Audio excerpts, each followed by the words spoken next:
Good morning, internet, and what a beautiful, lovely biking morning it is this morning. I'm in the heart of the New Forest.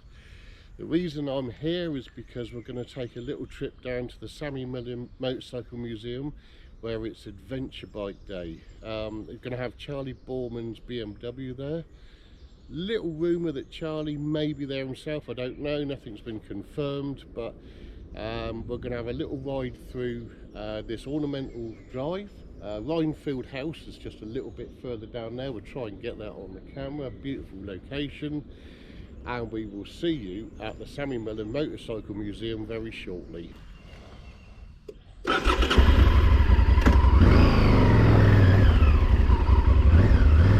Okay, so this is part of the Rhinefield Road, or Ornamental Drive as they call it. You get a lot of rhododendrons out in certain parts here, and that over there is Rhinefield House. Beautiful building. I know it was once owned by the Virgin Group. I don't think it is anymore, but once upon a time it was. But correct me if I'm wrong, it still may be.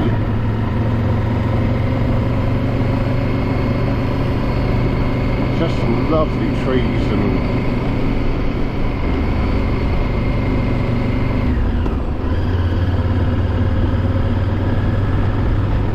yeah, if you're walking, cycling, motorcycling, driving, it's as beautiful.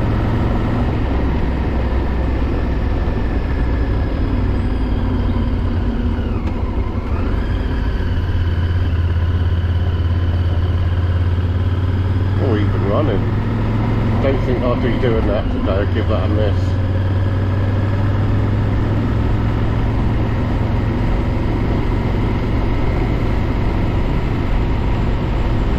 Could you imagine living there? Just wow. And having all this on your doorstep.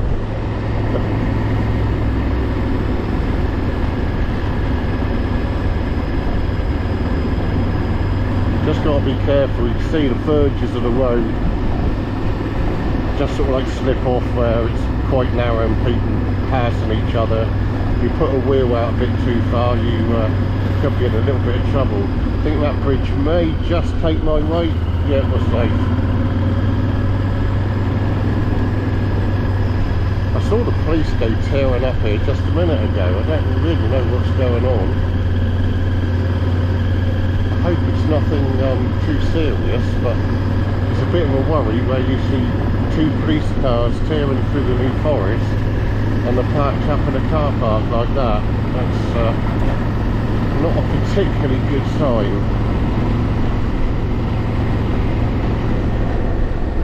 Look at it, look at that tree there. Wow.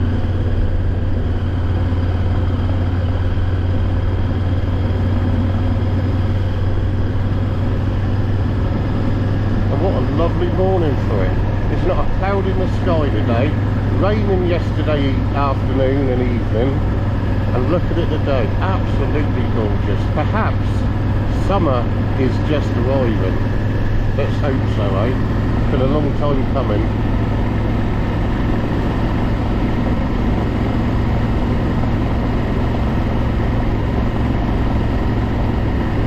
And why would you want to rush a ride like this, eh?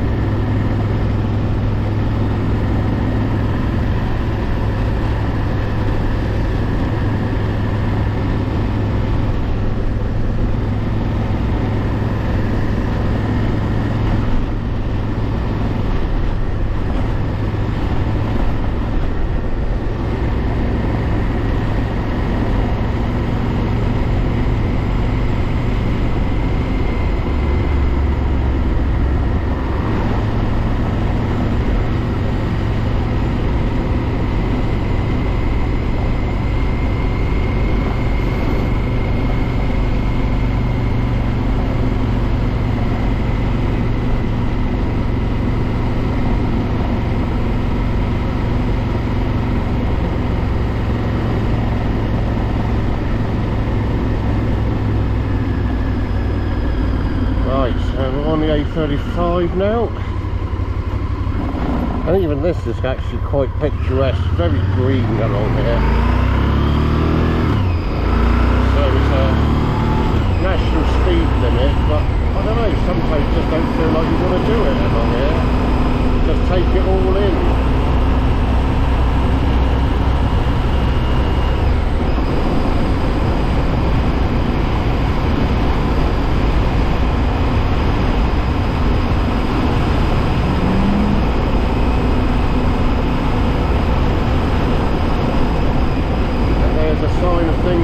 The motorhomes, the caravans, they'll all be descending down here soon.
Museum. Thankfully it is open.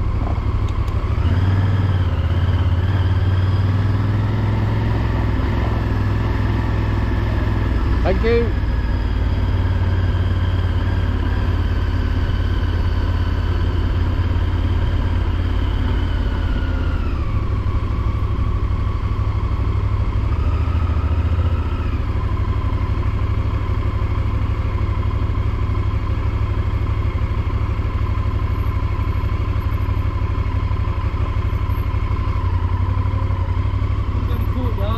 Yep.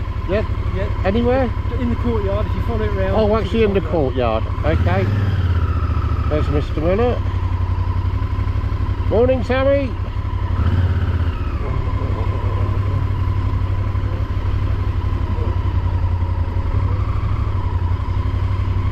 Privilege of parking in the courtyard.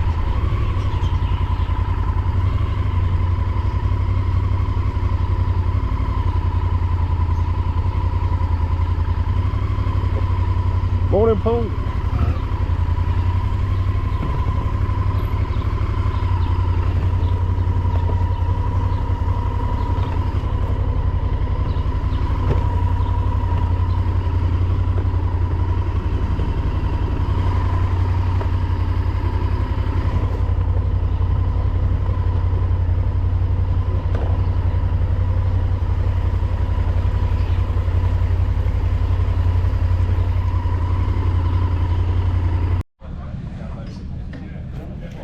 There we are. One of Charlie's bikes.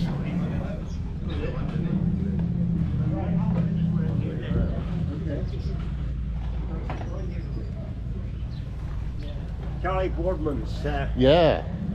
monster. You could have restored it before you put it up here, Sam.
Romsey now, so yeah, not so far away. Do you live in Romsey? With your mother? Yeah, mother came last time. No, Couldn't get your mother away from here? no, mother enjoyed wandering around here. She had to sit on one of the bikes, and no, I shouldn't have said that, should I? But yeah. Well, she bred a good one, put it that way. She bred a good one. Anyway, great to have such a range of bikes and off-roaders.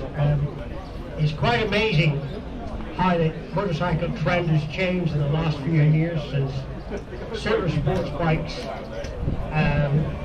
Grand Prix bikes, where when you're riding you have to hold on to the front wheel spindle. Not very comfortable, so people realise that riding in the upright position, be able to see where you're going, is the way forward. So we're lucky to have this one here. This is Charlie Boardman's BMW 650 2007 Paris-Dakar. He did quite a bit, the long way round and the videos he did with it. What a monster. I'm pleased I never rode anything like that. If you were riding that in a Scott Trail and you got stuck, you would be there forever. It would just literally sink into the mud, unretrievable. I feel that these guys are going totally the wrong way with these bikes. We had it in the 60s when we were riding these Triumphs and on the International 6-day, when the British team were riding BSA's, Triumphs, big brutes of things, and the Czechoslovakian lot were riding super lightweight Jawas.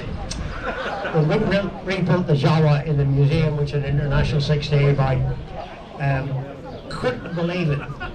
Magnesium crankcases, dual ignition system, wonderful filter system, QD wheels, wonderful suspension, 5-speed, 6-speed gears, and when I tested that Jawa rebuilt it compared to that Triumph that we used, I can understand why the Czechs were blowing us into the weeds.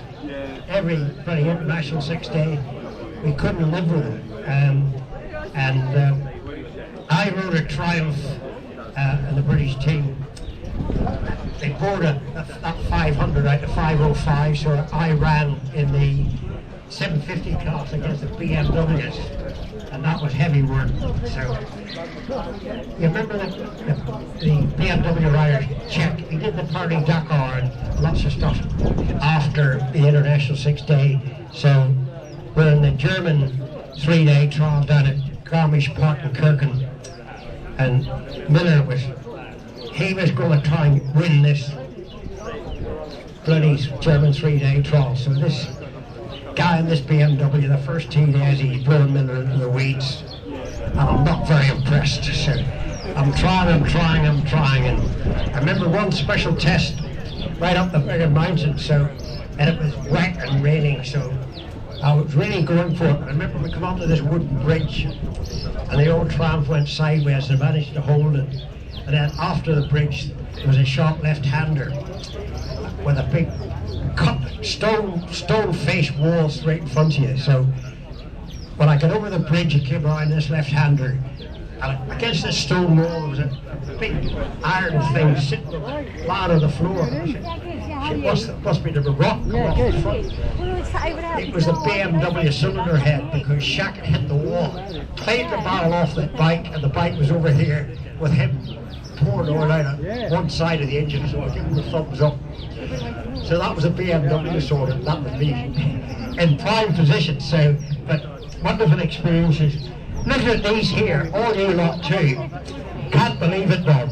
When you imported Bultaco, the enclosed rear chain, when I rode that in the Alaman, he never even adjusted chain for a week. Closed rear chain, like the Jawa. These here, can you imagine that? Chewing rocks and sand and grit for 6 days. You're not impressed. Why would you let your bike chain chew the sprockets, chew rocks and chains and grit and mud for 6 days? How long is that going to last?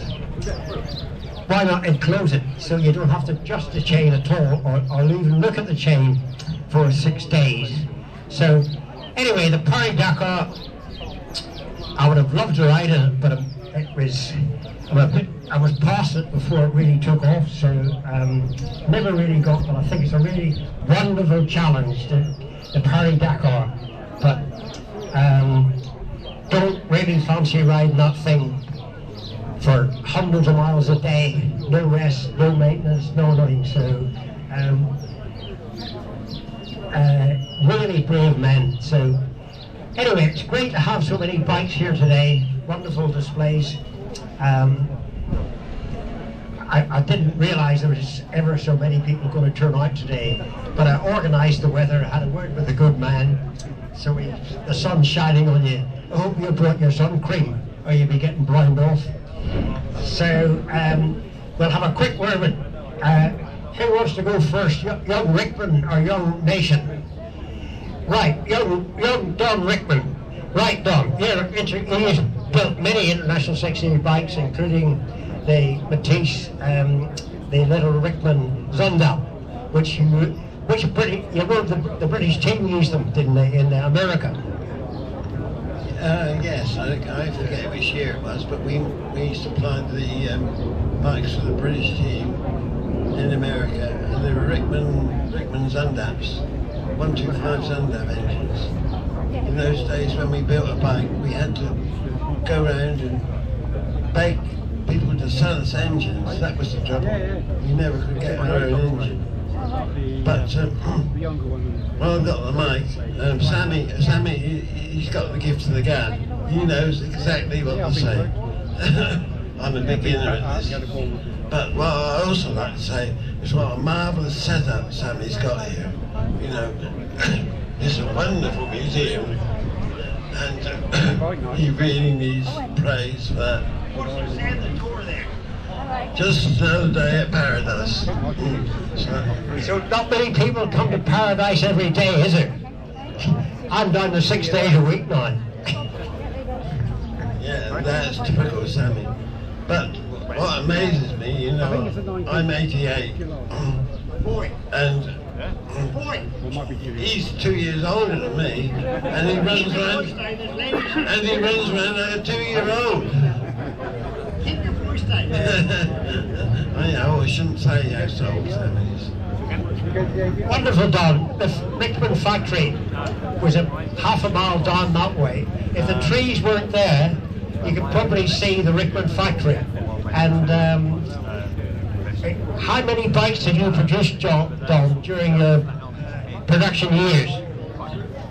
Well, I'm absolutely amazed because when the book was written, the Matisse story, you know, all these figures came out, and we made 16,000, 17,000 bikes, and that was absolutely amazing. I never dreamt we made that many. Well done, fantastic. So, young Nation, Trevor, great to have you here. Did you do much off-road in your life, or it was just all road racing?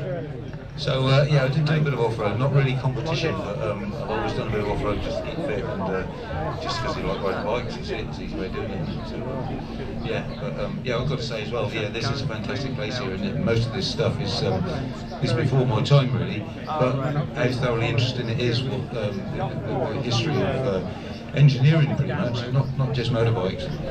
So I mean, I hope you all have had a good look around. Because, like I said earlier, I come here with my mother, and she was quite interested in a lot of it, and now she was just really, you know, and so just yeah, it's well worth a good old look. So make sure you do. It was when you were racing the rotary Nortons and so forth. Actually, we had the Norton Day on Wednesday here, and we had a DKW Sash Hercules, that's the one with the rotary engine, and apparently Norton, that's a single rotor.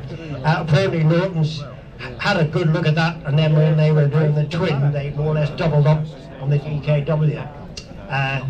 Unfortunately, somebody had it. We sold it to one of the Norton people who came here, so, but we've got one in the museum, which is really interesting to have as a rotary bike. Carry on and just get something. Yeah, okay, yeah, well, so the rotary was an interesting thing to ride.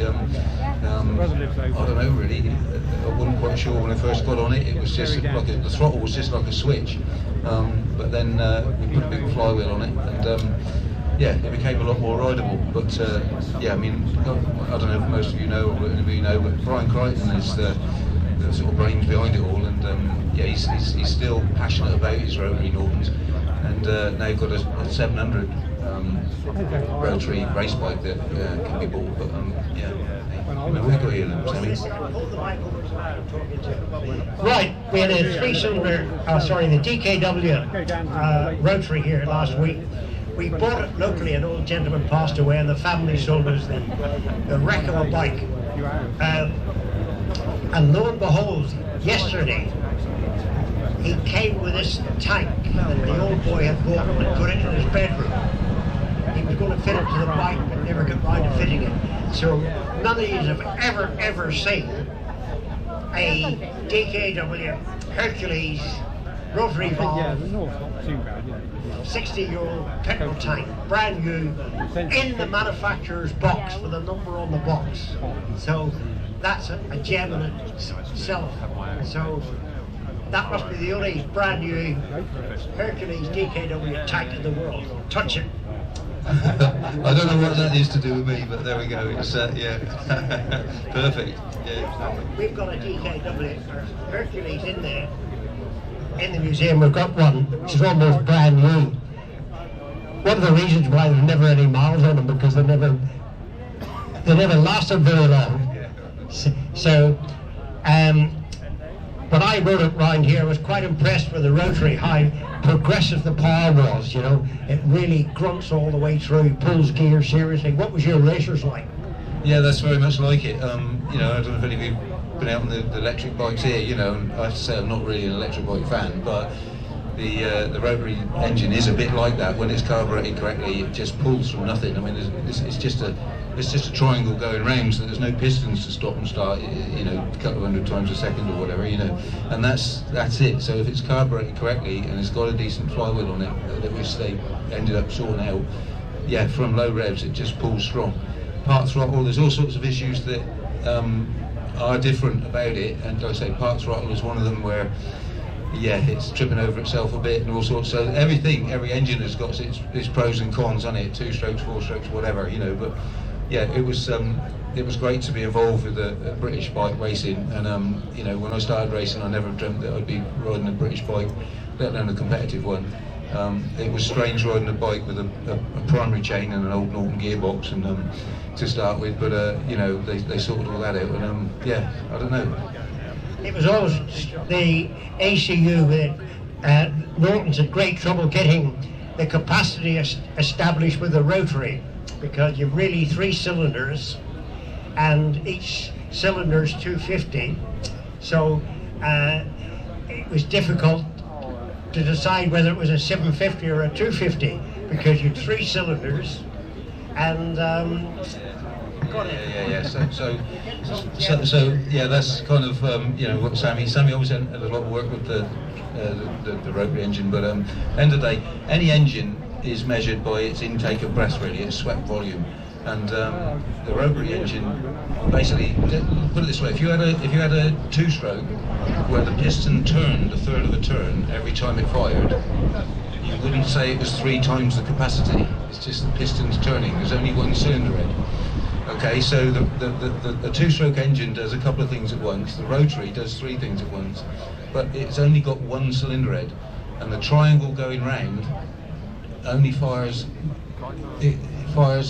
on every side of the triangle, but only once. So the triangle turns a third of a turn for 1 turn of the shaft. So it is exactly like a 2-stroke engine, where the piston turns a third of a turn every time it fires. You wouldn't say that the 2-stroke engine was 3 times that capacity.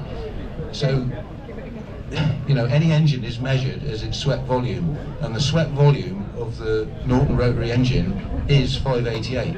There is no question. But the question is how you put that into a race series, where, you know, say you'd have 500 4-strokes and 252 strokes, where would you put the rotary? So that was the argument that the Norton boys had with the ACU and all. The ACU decided in the end that they would penalise it 1.7, I think I'm right in all this, and put it into British racing as a 1000cc 4-stroke twin. So that's the dubious part. That's the really, but at the end of the day, it brought Nortons back to racing. It brought British bikes, brought a lot of enthusiastic, a lot of people back to racing, and what a fantastic sound. And so it's just a shame now that there's no place for the rotary engine. And it's up to the rule makers, isn't it? But the rule makers at the time made the rules, and that was it. And yeah, the Norton had lots of plus points, but if you'd have put an old Norton gearbox in one of the Yamahas, they'd have been moaning about the gearbox. It was like changing gear on a tractor when we first had the thing. And so there was lots of things that were compromising. The handling of it was atrocious compared to, and if you look at, if you ever get a chance to go to the British Motorcycle Museum, have a look under the seat on Steve Hislop's bike that he won the TT on, right? Because there's a pop-riveted linkage as an extra linkage, and a spring in a can that takes over when the suspension is halfway down. That's the lash up it was on the handling side. So it was with every person, everything has got its strong points and weak points. One of the strong points on the Norton was the engine and the torque, the grunt off the line, but actual top speed wasn't. The Honda was faster in the Isle of Man, but it couldn't get there so quick. And but handling on the Japanese bikes was, quite a bit better, believe me. Well, it was interesting what Trevor said, which Miller can really hard to grasp the nettle, to think that in an ordinary 4-stroke engine, the piston goes up, stops and comes back down again. So can you imagine that happening on a Honda 4 or something that's revving at 12,000 RPM? 12,000 RPM per minute, and it's going down like stop. The load and the force must be absolutely horrendous on that, and how they hang together is quite amazing. But triangle going round. Just the rotary. It's just got a triangle going round and round and round. So it's like smooth, just like a turbine going round. So anyway, Don, tell us about the Rickman Day. Right, well, we're having a Rickman Day here at Sammy's, 25th of June. Sunday, 25th of June. Starting at 10, finishing at 4. So we want to see everybody that's here today to come and see the Rickmans. We're having a full turnout of all the Rickmans, and we generally set up our Grand Prix circuit so you can have a ride around, so you can get the fastest time of the day nation. So, but unfortunately, running these things, the weather makes it. If it's raining, it's a disaster. But we're blessed with sunshine today. So, anyway, anybody would like any questions to young Trevor or Don? In your golden silence. Yeah, I'm going to be wandering around because I was only here 5 minutes and got accosted by Sammy, so I'm going to be here wandering around anyway. So if anybody wants to chat, just say hello because I'd like that. But all right, I'll see you. The chap who arrived with the Triumph and the don't rush off, you're not finished yet. 500T Norton. Happy memories. I don't know if the word happy memories is, but when I was a kid in Belfast, I made my little SHS trials bike because I couldn't afford to buy one, so I made one. And it was a handy little bike. So we often practiced up the Cape Hill. We lived up there. Every night we practiced and all these local Kirk brothers, Hutton, Campbell, they all had 500T Norton, so that was the thing to have, So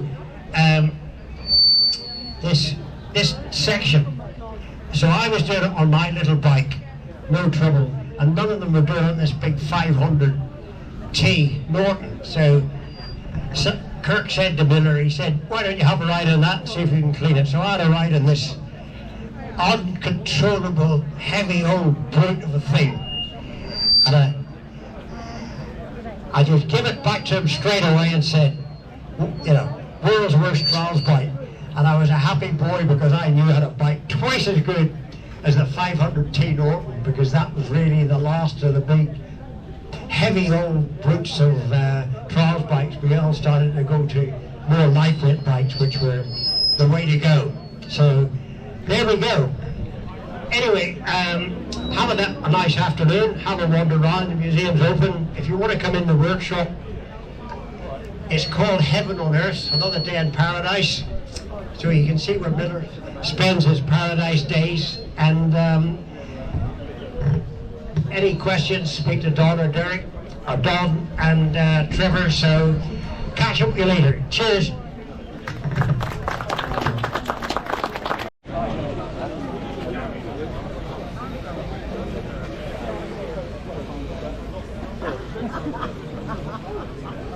Yeah, like picking an off-road bike up off the ground.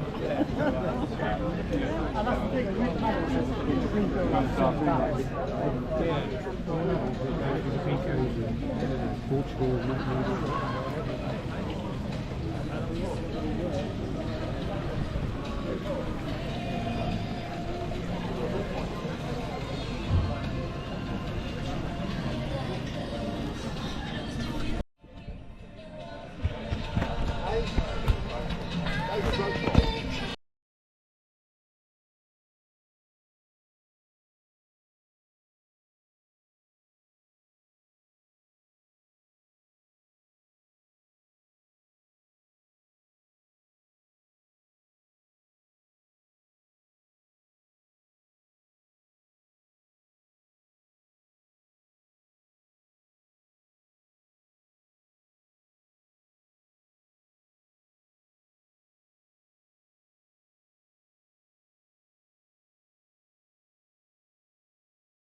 Straight away, rides particularly, never had a problem with it, doesn't use any oil, nothing really goes through very heavy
Hello, all right. Still morning.